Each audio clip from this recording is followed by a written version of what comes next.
እግዚአብሔር ትዕቢተኞችን ያዋርዳል። ንጉሥ ናቡከደነጾር በባቢሎን ሰገነት ላይ ሆኖ ይቺ በጉልበቴ ብርታት ለግርማዬ ክብር ለመንግሥት መኖሪያ እንድትሆን የሠራኋት ታላቂቱ ባቢሎን አይደለችምን ብሎ ተናገረ። ቃሉም ገና በንጉሡ አፍ ሳለ ከሰማይ ድምፅ ወደቀና ንጉሥ ናቡከደነጾር ሆይ መንግሥትህ ካንተ አልፋለች ተብሏል። ልዑሉም በሰዎች መንግሥት እንዲሰለጥን ለሚወደውም እንዲሰጠው እስክታውቅ ድረስ ከሰዎች ተለይተህ ትሰደዳለህ።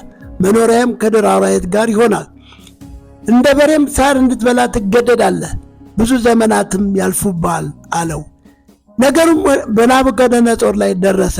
ጸጉሩም እንደ ንስር ጥፍሩም እንደ ወፎች እስኪረዝም ድረስ ከሰዎች ተለይቶ ተሰደደ። እንደ በሬም ሳር በላ ይላል። እግዚአብሔር ትዕቢተኞችን ይቃወማል፣ ለትሑታንም ጸጋን ይሰጣል። እግዚአብሔር ልቡ ወደ ተሰበረ መንፈሱም ወደ ተዋረደ በቃልም ወደሚንቀጠቀጥ ሰው እመለከታለሁ ይላል። እግዚአብሔር እንዲህ ያለውን ልብ ይስጣችሁ።